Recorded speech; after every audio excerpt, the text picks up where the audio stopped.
Selamat siang semuanya. Perkenalkan, nama saya Abdiel Panjaitan dengan NIM 17040306. Di sini saya akan menjelaskan mengenai cara pengukuran kinerja keuangan. Pertama, apa itu kinerja keuangan? Menurut Jumingan, kinerja keuangan adalah gambaran kondisi keuangan perusahaan pada suatu periode tertentu, baik menyangkut aspek penggunaan dana maupun penyaluran dana, yang biasanya diukur dengan indikator kecukupan modal, likuiditas, dan profitabilitas. Yang kedua, menurut Sutrisno, kinerja keuangan perusahaan merupakan prestasi yang dicapai perusahaan dalam suatu periode tertentu yang mencerminkan tingkat kesehatan perusahaan tersebut. Yang ketiga, menurut Fahmi, kinerja keuangan adalah suatu analisis yang dilakukan untuk melihat sejauh mana suatu perusahaan telah melaksanakan dengan menggunakan aturan-aturan pelaksanaan keuangan secara baik dan benar. Kinerja perusahaan merupakan suatu gambaran tentang kondisi keuangan suatu perusahaan tersebut yang dianalisis dengan alat-alat analisis keuangan, sehingga dapat diketahui mengenai baik buruknya keadaan keuangan suatu perusahaan tersebut yang mencerminkan prestasi kerja dalam periode waktu tertentu. Hal ini sangat penting agar sumber daya digunakan secara optimal dalam menghadapi perubahan lingkungannya. Kemudian, tujuan kinerja keuangan yang pertama itu untuk mengetahui tingkat likuiditas, yaitu kemampuan perusahaan dalam memenuhi kewajiban keuangan yang harus segera diselesaikan pada saat ditagih. Yang kedua, untuk mengetahui tingkat solvabilitas, yaitu kemampuan perusahaan untuk memenuhi kewajiban keuangannya apabila perusahaan tersebut dilikuidasi. Kewajiban keuangan yang dimaksud mencakup keuangan jangka pendek maupun jangka panjang. Kemudian, untuk mengetahui tingkat profitabilitas dan rentabilitas, yaitu kemampuan perusahaan dalam menghasilkan laba selama periode tertentu dengan menggunakan aktif atau modal secara produktif. Yang terakhir, untuk mengetahui tingkat stabilitas, yaitu kemampuan perusahaan dalam menjalankan dan mempertahankan usahanya sehingga tetap stabil. Kemudian, manfaat laporan kinerja keuangan. Yang pertama itu digunakan sebagai dasar penentuan strategi perusahaan untuk masa mendatang. Yang kedua, mengukur prestasi yang dicapai oleh perusahaan dalam suatu periode tertentu yang mencerminkan tingkat keberhasilan dari pelaksanaan kegiatannya. Yang ketiga, menilai kontribusi untuk bagian dalam pencapaian tujuan dari suatu perusahaan secara keseluruhan. Yang keempat, dasar penentuan kebijaksanaan penanaman modal agar bisa meningkatkan efisiensi dan produktivitas perusahaan. Kemudian yang kelima, melihat kinerja perusahaan secara keseluruhan. Dan yang terakhir, untuk memberi petunjuk dalam pembuatan keputusan dan kegiatan perusahaan pada umumnya dan divisi perusahaan pada khususnya. Analisis kinerja keuangan. Yang pertama itu ada analisis perbandingan laporan keuangan yang merupakan teknik analisis dengan cara membandingkan laporan keuangan dua periode atau lebih dengan menunjukkan perubahan baik dalam jumlah absolut maupun dalam persentase relatif. Yang kedua ada analisis tren tendensi posisi yang merupakan teknik analisis untuk mengetahui tendensi keadaan keuangan apakah menunjukkan kenaikan atau penurunan. Yang ketiga ada analisis persentase per komponen atau common size yang merupakan teknik analisis untuk mengetahui persentase investasi pada masing-masing aktiva terhadap keseluruhan atau total aktiva maupun utang. Yang keempat, ada analisis sumber dan penggunaan modal kerja yang merupakan teknik analisis untuk mengetahui besarnya sumber dana dari penggunaan modal kerja melalui dua periode waktu yang dibandingkan. Yang kelima, ada analisis sumber penggunaan kas yang merupakan teknik analisis untuk mengetahui kondisi kas disertai sebab terjadinya perubahan kas pada suatu periode waktu tertentu. Yang keenam, ada analisis rasio keuangan yang merupakan teknik analisis keuangan untuk mengetahui hubungan di antara kos tertentu dalam neraca maupun laporan laba rugi, baik secara individu maupun secara simultan. Yang ketujuh, ada juga analisis perubahan laba kotor yang merupakan teknik analisis untuk mengetahui posisi laba dan sebab-sebab terjadinya perubahan laba. Dan yang terakhir ada analisis break even yang merupakan teknik analisis untuk mengetahui tingkat penjualan yang harus dicapai agar perusahaan tidak mengalami kerugian. Penilaian kinerja keuangan dari sisi pandang investor.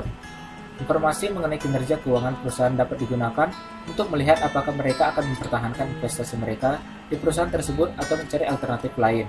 Apabila kinerja perusahaan baik, maka nilai usaha akan tinggi. Dengan nilai usaha yang tinggi, membuat para investor melirik perusahaan tersebut untuk menanamkan modalnya, sehingga akan terjadi kenaikan harga saham. Atau dapat dikatakan bahwa harga saham merupakan fungsi dari nilai perusahaan tersebut. Penilaian kinerja keuangan dari suatu perusahaan.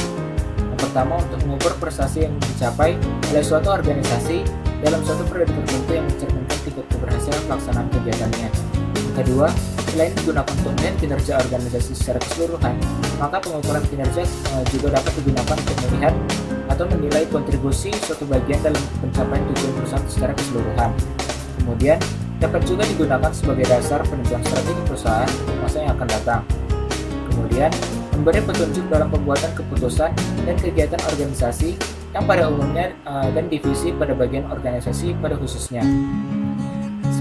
Kemudian ada juga sebagai dasar penentuan kebijaksanaan penanaman modal agar dapat meningkatkan efisiensi dan produktivitas dari suatu perusahaan. Terdapat dua metode pengukuran kinerja keuangan, yaitu metode rasio keuangan dan metode EVA atau Economic Value Added. Yang pertama kita akan membahas mengenai metode rasio keuangan. Dalam metode rasio keuangan terdapat 4 metode. Yang pertama itu ada likuiditas, yang kedua aktiva atau aktivitas, dan yang ketiga itu profitabilitas, dan yang terakhir solvabilitas. Kita akan membahas mengenai rasio likuiditas yang pertama. Rasio ini mengukur kemampuan perusahaan untuk memenuhi kewajiban finansial yang jatuh tempo dalam jangka pendek. Ukuran likuiditas yang digunakan adalah current ratio. Dengan rumus current ratio sama dengan current asset dibagi dengan current liabilities. Kemudian ada rasio aktivitas. Rasio aktivitas dihitung dari perbandingan antara tingkat penjualan dengan berbagai elemen aktifanya. Rasio ini mengukur seberapa efektif perusahaan mengelola aktifanya. Rasio aktivitas yang digunakan adalah total asset turnover. Rumusnya, total asset turnover sama dengan total operating dibagi margin total asset.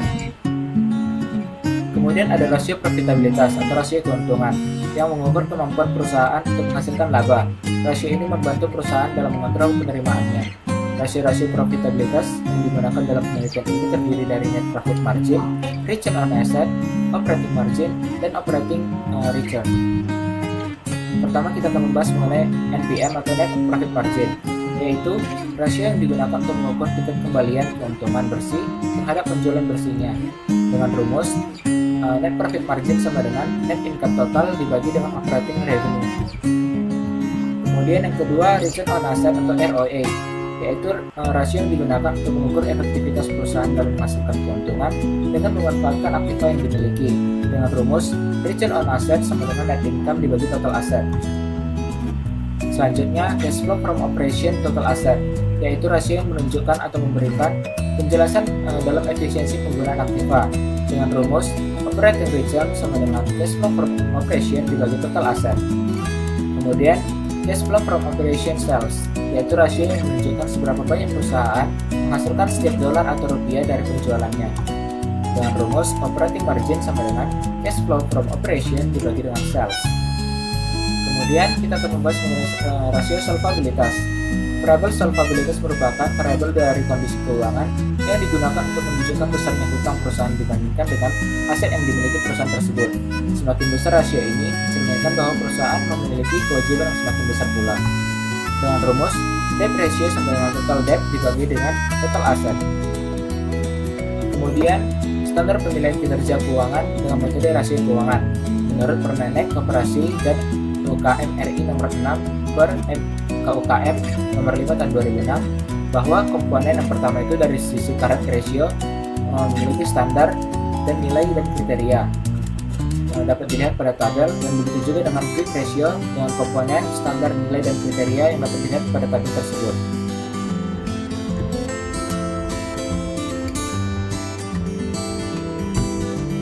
Kemudian kelebihan metode rasio keuangan.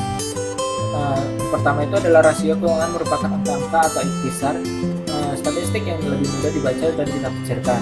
Rasio keuangan menjadi pengganti yang lebih sederhana dari informasi yang disajikan dalam laporan keuangan yang sangat rinci dan rumit. Kemudian mengetahui posisi keuangan di tengah industri lain.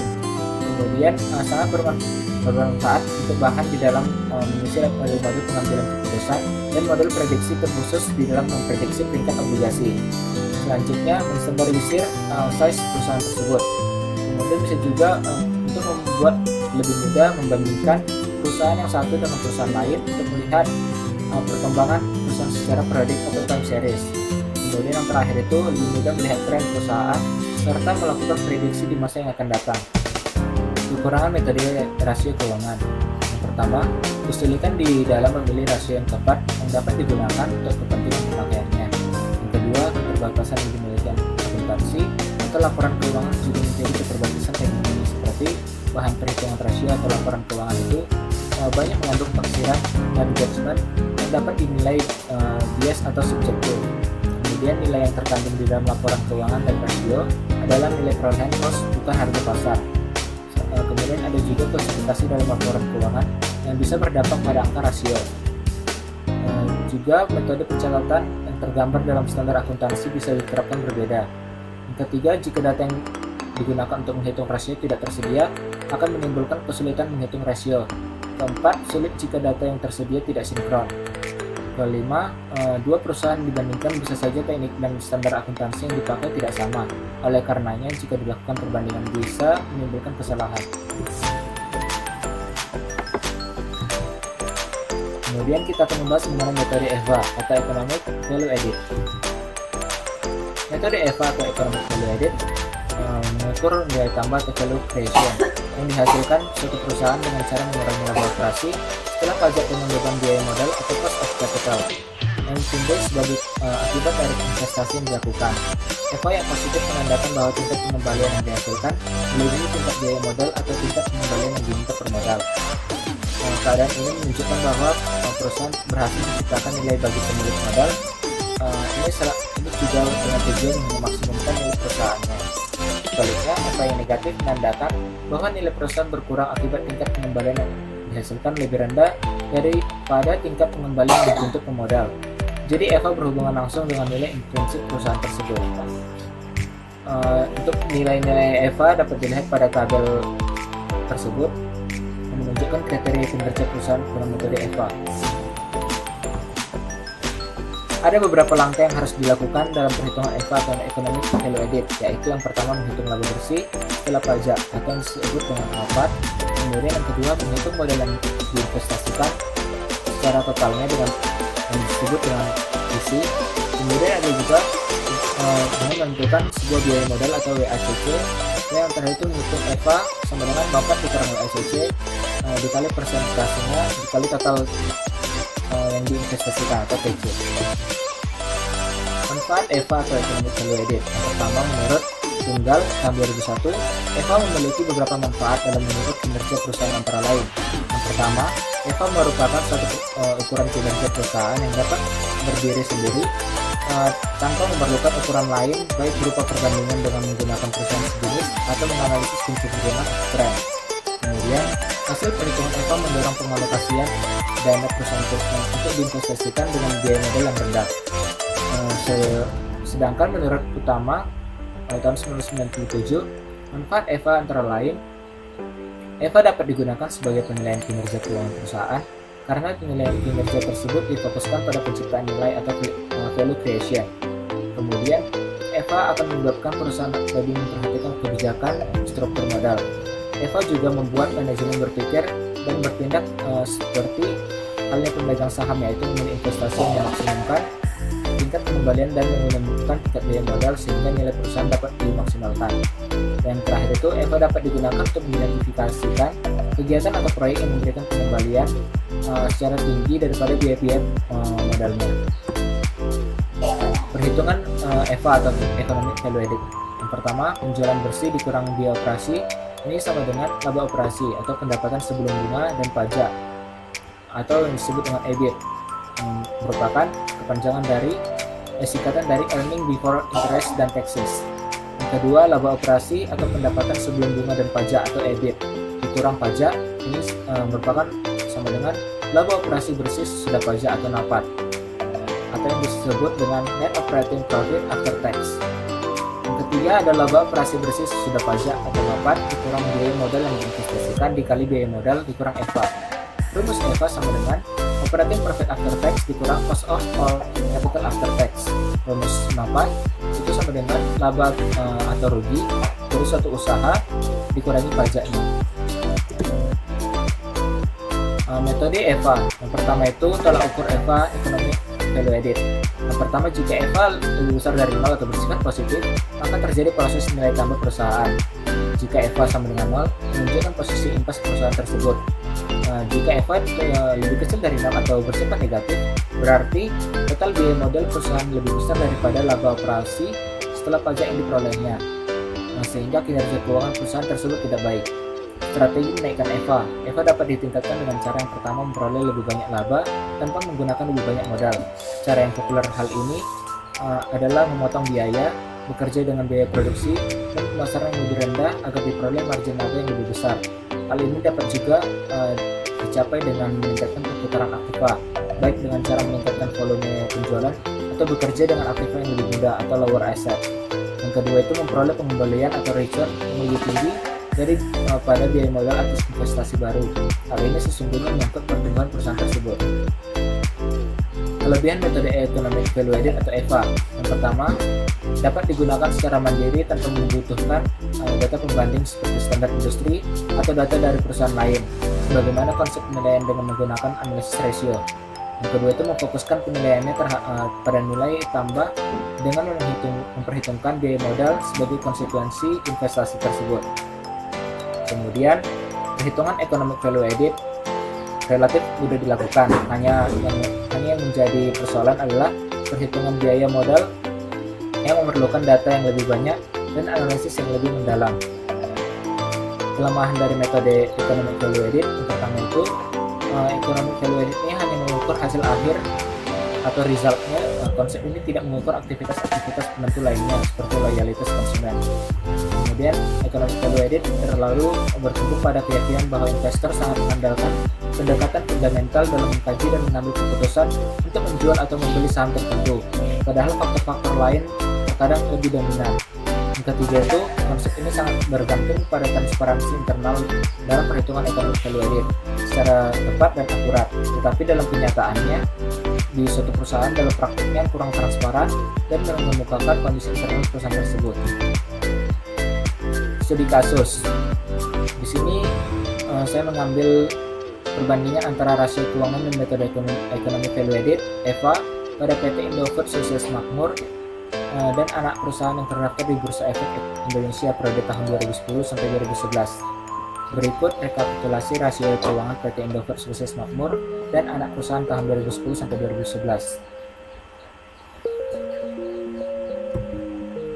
Kemudian berikut merupakan perhitungan Economic Value Added atau EVA pada PT Indofood Sukses Makmur Tbk dan anak perusahaan tahun 2010 sampai 2011, di mana untuk tahun 2010 nilai EBIT mencapai Rp6.296.063 dan tahun 2011 EBIT-nya Rp6.851.019.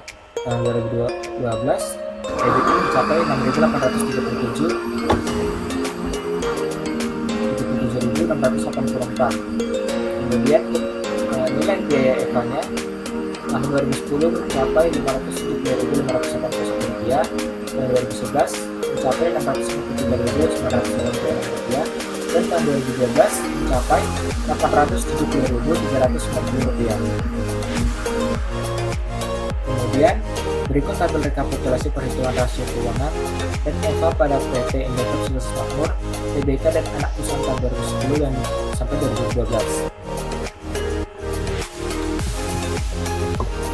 Walaupun terdapat perbedaan akan tetapi baik hasilnya dari ROI maupun EVA pada perusahaan ini sama-sama menunjukkan nilai positif, yang berarti bahwa tingkat ROI dan EVA perusahaan dapat dikatakan cukup baik dan menghasilkan nilai tambah ekonomis, sehingga dapat diambil kesimpulan bahwa metode EVA dapat digunakan untuk mendukung metode analisis rasio keuangan karena sama-sama menunjukkan nilai yang cukup baik, sehingga dapat diketahui nilai tambah ekonomis yang dihasilkan oleh perusahaan tersebut.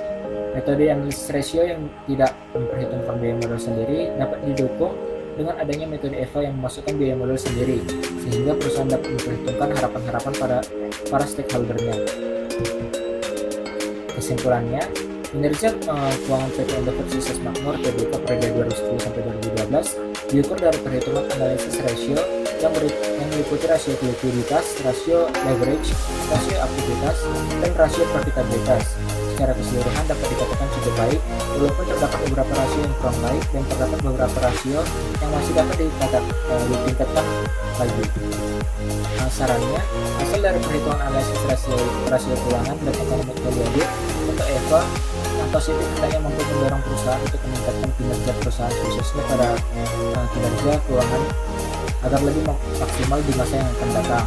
Untuk menilai kinerja keuangan suatu perusahaan, sebaiknya manajemen perusahaan tidak hanya menggunakan metode analisis rasio keuangan saja, yang hanya menilai dari segi operasional dan financial intern. Perusahaan sebaiknya juga menerapkan metode economic value added atau EVA sebagai penilaian kinerja keuangan, yang juga melengkapi atau mendukung metode analisis rasio keuangan.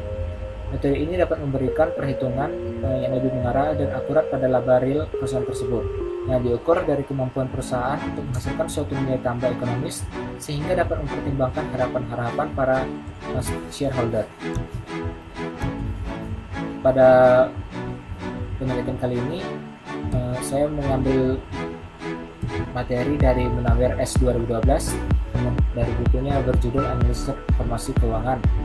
Kemudian dari Ningtyas Irianti Unit dan kawan-kawan tahun 2014, jurnalnya yang berjudul Analisis Perbandingan Antara Rasio Keuangan dan Metode Economic Value Added atau EVA sebagai pengukuran kinerja keuangan perusahaan, studi kasus pada PT Indofood Swiss Makmur dan anak perusahaan yang terdaftar di Bursa Efek Indonesia periode tahun 2010 sampai 2012. Kemudian dari buku Sutresno tahun 2009 yang berjudul Manajemen Keuangan Teori, Konsep dan Aplikasi. Sekian yang dapat saya sampaikan pada presentasi ini. Ada lebih dan kurangnya saya mohon maaf. Terima kasih.